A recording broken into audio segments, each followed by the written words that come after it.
कथा सखी के सभी सुनने वालों को मेरा प्यार भरा नमस्कार।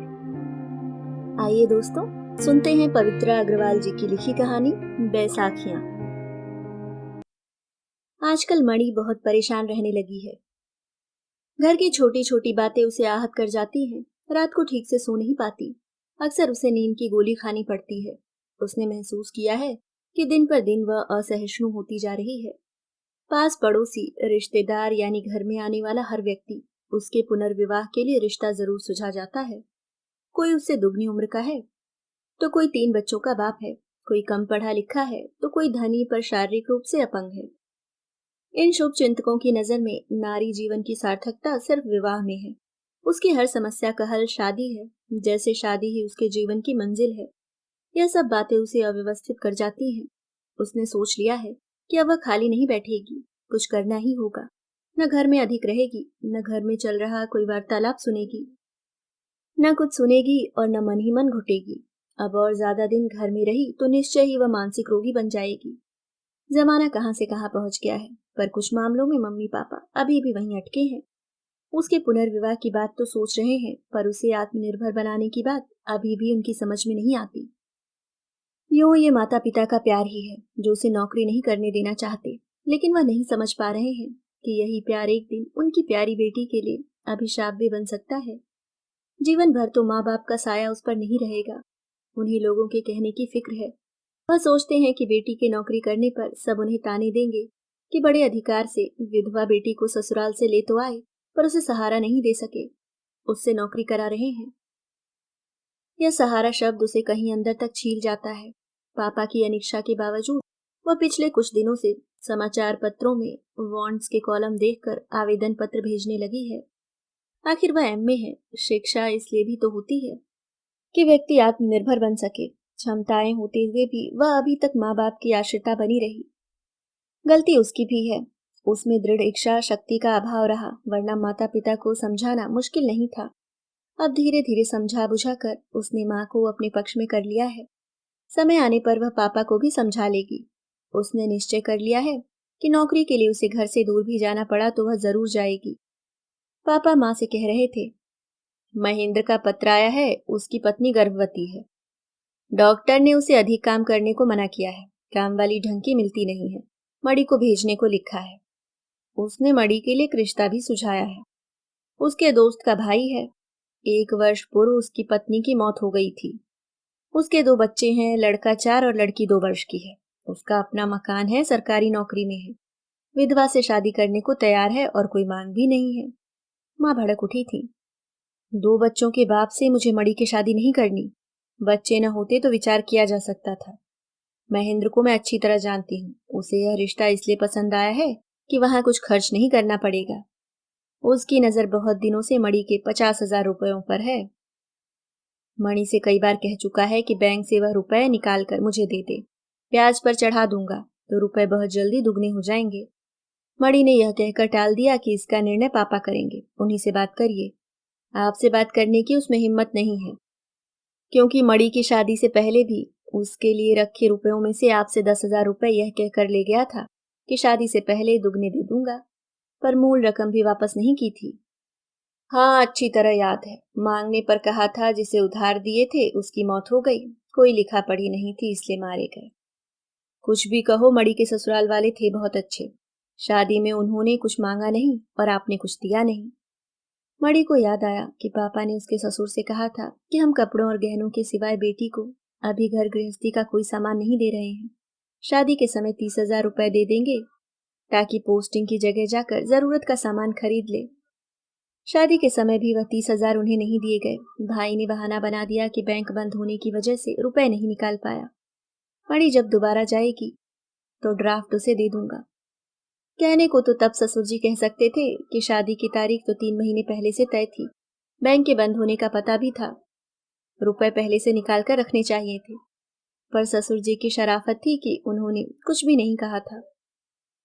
लेकिन वह जानती थी कि सामान इसलिए नहीं दिया गया कि ननद भी शादी के लायक है, कहीं वह सामान उसके लिए न रख लिया जाए। विदा के समय मन ही मन डरी हुई थी कि पता नहीं ससुराल में उसे क्या सुनना पड़ेगा, क्योंकि भाई ने उसके पहुंचने से पूर्व ही कटुता के बीज बो दिए थे। लेकिन ससुराल में किसी ने भी मेरा मन दुखाने वाली कोई बात नहीं की थी। ससुर जी और नरेश ने भी नहीं। और फिर दोबारा विदा होने का मौका ही नहीं आया था। ससुराल में 15 दिन पलक झपकते ही बीत गए थे और भाई विदा कराने आ गए थे। उसके लौटते समय नरेश उदास थे। उसके स्वयं के नेत्राकाश में भी बादल घिराए थे। वह सोचती रही थी कि 15 दिनों के परिचय में इतनी निकटता व आत्मीयता कि कुछ दिन का बिछोह भी व्यथा का कारण बनने लगे। यह कैसा रिश्ता है, कैसी आसक्ति है। दोनों ही चुप थे, शब्दों में अपने भावों को प्रकट करने में अक्षम थे। तभी उन्होंने पूछा था, हमारी याद तो आएगी ना, भूल तो नहीं जाओगी? उसने भी छेड़ा था, किसी को याद करने की बीमारी हम नहीं पालते। नरेश ने उसे बाहों में भर लिया था। पत्र उत्तर तो दोगी या पहले की तरह हम प्रतीक्षा करते रहें और तुम कोई उचित संबोधन की तलाश में पत्र ही ना लिख पाओ? ऐसा ही तो हुआ था। सगाई के बाद नरेश का पत्र आया था। घर में सब पूछते रहे थे कि किसका पत्र है, पर शर्म से वह झूठ बोल गई थी कि सहेली का पत्र है। नरेश को पत्र में लिखने के लिए किसी उपयुक्त संबोधन की तलाश करते करते ही शादी का दिन आ गया था। बाहर से आवाजें आ रही थीं कि बहू अभी तक तैयार नहीं हुई क्या, गाड़ी छूट जाएगी। पर नरेश थे कि छोड़ ही नहीं रहे थे। वह जबरन हाथ छुड़ाकर बाहर निकल आई थी। उसे क्या मालूम था कि नरेश से यह उसकी आखिरी मुलाकात है। उसे माँ के घर आए 15 दिन ही हुए थे। इस बीच 2 बार नरेश का फोन आ चुका था। 3-4 दिन बाद वह लेने आने वाले थे। तभी फोन की घंटी बज उठी थी। फोन उसी ने उठाया था। उधर से किसी की घबराई हुई आवाज थी। मैं सहारनपुर से बोल रहा हूँ, नरेश का एक्सीडेंट हो गया है, हालत गंभीर है। उसके हाथ से रिसीवर छूट गया था। किसका फोन है मड़ी? क्या हुआ? कहते हुए पापा ने फोन उठाया था। तभी टैक्सी करके वह लोग सहारनपुर पहुंचे थे। घर में रोना पीटना मचा था। फिर उसे कुछ पता नहीं कि क्या हुआ। वह बेहोश होकर गिर गई थी। सर में काफी चोट आई थी। अस्पताल में जब उसे होश आया तो डॉक्टर, पापा, माँ उसके पास थे। उसने जानना चाहा था कि नरेश कैसे हैं, पर सबकी आंखों में उमड़ते आंसू उसके प्रश्नों का उत्तर दे गए थे। अंतिम समय वह नरेश को नहीं देख पाई थी। क्रूर काल उसके सुख को बंदी बनाकर ले जा चुका था। नरेश के साथ बिताए 15 दिन उसकी याद बनकर रह गए थे। 13वीं के बाद लोगों के मना करने पर भी पापा व भाई उसे अपने साथ ले आए थे। काफी भाग दौड़ के बाद नरेश का 50,000 का बीमा उसे मिला था। उन रुपयों में से शायद कुछ रुपए ससुर जी ने भी मांगे थे। इसी बात पर भाई से उनकी खटपट हो गई थी। घर आकर भाई बहुत बौखलाए थे। जवान बेटा मर चुका है और नियत उसके पैसे पर टिकी है। मेरी बहन का तो सारा जीवन पड़ा है, उसकी चिंता नहीं है। कहते हैं बहू को यहीं रहने दो, लालची हैं, पैसे के लालच में रोकने को कह रहे हैं ताकि कुछ उन्हें भी मिल जाए। इस तरह उसके ससुराल से संबंध तभी समाप्त हो गए थे। माँ के मड़ी पुकारने पर उसका ध्यान भंग हुआ। माँ ने एक पत्र उसे देते हुए कहा, बेटा आज तेरे भाई का भी पत्र आया है, तुझे वहां बुलाया है। मैंने सब सुन लिया है माँ। 3 साल में कभी एक बार भी बहन की याद नहीं आई। अब मतलब है तो बुलाया है। मुफ्त की नौकरानी चाहिए ना। एक बार जाकर देख चुकी हूँ। तुम्हें याद है ना माँ, भाभी के तानों से परेशान होकर मैंने एक बार उन्हें जवाब दे दिया था तो भाई किस तरह मुझे मारने को दौड़े थे। अब तो मैंने वैसे भी कई जगह नौकरी के लिए आवेदन पत्र भेजे हुए हैं। अब मेरा यहाँ रहना जरूरी है। यह चिट्ठी तो देख किसकी है? अरे यह तो साक्षात्कार के लिए पत्र है। अपने यहाँ के गर्ल्स इंटर कॉलेज से आया है। 5 दिन बाद साक्षात्कार के लिए जाना है माँ। साक्षात्कार के बाद लौटने के लिए वह सड़क पर रिक्शे के इंतजार में खड़ी थी कि उसकी नजर एक वृद्ध पुरुष पर पड़ी। उन्हें देखकर वह चौंक गई। वह नरेश के बाबूजी यानी कि उसके ससुर जी थे। तेज कदमों से चलकर उसने पीछे से आवाज दी, बाबूजी। उनके बढ़ते कदम तनिक रुके। पीछे मुड़कर प्रश्न सूचक नजरों से उसे देखा, लेकिन पहचान का कोई संकेत दिए बिना वह आगे बढ़ गए। हो सकता है कि वह पहचाने न हो। वह आगे बढ़कर उनके सामने खड़ी हो गई। बाबूजी मैं मड़ी हूँ, और झुककर उनके पैर छू लिए। उनके जूते गंदे व फटे हुए थे, जो उनके हालात प्रकट कर रहे थे। नरेश के बाबूजी इस हाल में उसके अंदर कहीं कुछ चटका था। उनके हाथ आशीष की मुद्रा में ऊपर उठे, पर वह कुछ बोले नहीं। उदासीनता का भाव लिए उसे देखते रहे। उनके चेहरे की झुर्रियां और सघन हो आई थीं। बाबूजी आप यहाँ कैसे, कब आए? आज ही आया था। कुछ काम था? हाँ, नीना के लिए लड़का देखने आया था। उसे प्यारी सी नीना का स्मरण हो आया। बहुत हंसमुख और चंचल थी वह। मेरी इकलौती भाभी कहकर उससे बच्चों की तरह चिपक जाती थी। कुछ बात बनी बाबूजी? लड़का क्या करता है? उत्तर में वह चुप रहे। उनके चेहरे पर अनेक भाव आ जा रहे थे। लगता था वह स्वयं से युद्ध कर रहे हैं। उसने पुनः पूछा, बाबूजी, लड़का कैसा है? अब क्या बताऊं, अपनी दुकान है कपड़े की और सब तो ठीक है, पर उसकी एक शादी पहले भी हो चुकी है, 2 बच्चे भी हैं, पत्नी से तलाक हो चुका है। सुनकर उसे झटका सा लगता है। नरेश की सुंदर, सुशील, पढ़ी लिखी बहन की शादी ऐसे आदमी से? क्या नरेश के होते ऐसे विवाह की कल्पना भी की जा सकती थी? उसके दिमाग भी आसमान में है। क्या हुआ बाबूजी? होना क्या है, 20,000 नगद मांग रहे हैं, बाकी सब खर्चा अलग से। मैंने तो इंजीनियर बेटे की शादी में भी कुछ नहीं मांगा था। कहाँ से दूं? मेरा तो सब कुछ लुट चुका है। जो कुछ पास में था वह एक बेटी की शादी और नरीश की पढ़ाई में लगा दिया। घर में जो गहने थे वह नरीश की शादी में चढ़ा दिए थे। सोचा था धीरे धीरे नरीश सब संभाल लेगा, किंतु वह तो हमें बर्बाद कर गया। बीच में ही धोखा देकर चला गया। उनके झरझर आंसू बहने लगे थे, जिसे वह धोती से बनी मैले रुमाल से पोंछते जा रहे थे। उसकी आंख भी भर आई थी। बाबूजी, आप घर चलिए, वहां बैठकर बात करेंगे। क्या बातें करनी है, अब सब व्यर्थ है। मेरी गाड़ी जाने का समय हो रहा है। अब मैं चलूंगा। मैं तो हर तरफ से लूटा गया हूँ, दिवालिया हो चुका हूँ। अब किसे दोष दूं? सब नियति का खेल है। देखते ही देखते वह लंबे लंबे डग भरते चल दिए थे और वह सड़क पर खड़ी उन्हें जाते देखती रह गई थी। उसका मन तेजी से रोने को हो आया। निरंतर बहते आंसुओं से पथ धुंधला गया। सब प्रयास स्वयं पर नियंत्रण करती वह दूर खड़े रिक्शे पर जाकर बैठ गई और घर लौट आई। उसके कानों में तेज बर्छी से वही शब्द चोट करते रहे। वह मुझे बर्बाद कर गया, दिवालिया बना गया। मैं तो हर तरफ से लूटा गया हूँ। उसे लगता है वह चिल्लाकर उससे भी कह रहे हैं कि मुझे तुमने भी लूटा है, तुम्हारे घर वालों ने भी लूटा है। अब उसे भी लगने लगा है कि अनजाने में वह भी कहीं बाबूजी की अपराधीन है। नरेश के यहाँ से शादी में आए गहने उसे अपने पास नहीं रखने चाहिए थे। नरेश जिंदगी भर बाबूजी से लेते ही रहे, पर जब उनके लिए, परिवार के लिए कुछ करने का समय आया तो वह दुनिया छोड़ गए। वह ऋणी होकर गए हैं। पति का कुछ ऋण तो उसे भी चुकाना चाहिए था, तभी दूसरा भाव जन्म लेता है। नहीं, उसने कोई अपराध नहीं किया है। उसका भी तो सारा जीवन पड़ा है। पति की संपत्ति पर पत्नी का ही अधिकार होता है। नरेश की मृत्यु का कारण वह तो नहीं है। यदि उनका बेटा गया है तो उसका भी तो पति गया है। सब कुछ उन्हें दे देगी तो उसका क्या होगा? पिता भी कोई साधन संपन्न व्यक्ति नहीं है। क्या सारे जीवन पिता पर बोझ बनी रहेगी? यह सहयोग क्या कम है कि बाबूजी को बुढ़ापे में विधवा बहू का बोझ नहीं उठाना पड़ रहा। इसी अंतर्द्वंद में 15 दिन गुजर गए। अभी दुकान का कर्मचारी एक पत्र दे गया है। खोला तो वह खुशी से चहक उठी। इंटर कॉलेज से नियुक्ति पत्र था। इस पत्र ने जैसे उसकी दुनिया बदल दी थी। अपने निर्णय लेने में स्वयं को समर्थ पा रही थी। ऐसा आत्मविश्वास तो उसमें कहीं नहीं आया था। पापा के दुकान से आते ही उसने कहा, पापा, आपसे एक बात करनी है। हाँ बोलो बेटी। मेरी चेकबुक कहाँ है? पापा, मुझे कुछ रुपए चाहिए थे। जब चाहे ले लेना, तेरे ही तो हैं। रुपए बैंक से निकाल कर क्या करेगी? जितने चाहिए मुझसे ले ले। पापा, एक बार मैं अपने ससुराल जाना चाहती हूँ। आज अचानक तुझे ससुराल की याद कैसे आ गई और तू वहां क्यों जाना चाहती है?